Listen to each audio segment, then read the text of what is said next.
Society, এটা শুধুমাত্র আমাদের ব্যাপার না, এটা সোসাইটির সমস্ত মানুষের কাছে। আজকে প্রশাসন বলুন, তাদের বাড়িতেও মেয়ে আছে, তাদের বাড়িতেও মা মেয়েরা আছে, তাদেরও তো চিন্তার বিষয়। এখানে তো এই ঘটনা তো বেছে বেছে কারো একজনের সাথে ঘটছে না।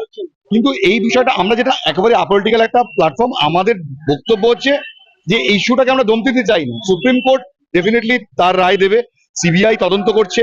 আমরা কোনো পলিটিক্যাল এজেন্ডা নিয়ে রাস্তায় নামিনি, আমরা কোনো ঘোলা জলে মাছ ধরতেও নামিনি। আমরা সবসময় মানুষের পাশে থেকেছি আমাদের ভিডিও কন্টেন্টের মাধ্যমে। আজকে যদি আমাদের স্বর মানুষের কাছে না পৌঁছই, আজও যদি ঘরে বসে ভিডিও বানাই, তাহলে আমাদের সোসাইটিতে কি গুরুত্ব রয়েছে? আমরা চাই যে মানুষের কাছে আমরা প্রত্যেক মুহূর্তে বিভিন্ন ফর্মে রাখি।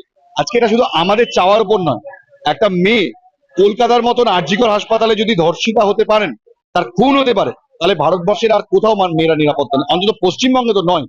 তাহলে এইটাকে সিকিউর করার দায়িত্ব প্রশাসনের, আমাদের আইনের, আমাদের গোটা সামাজিক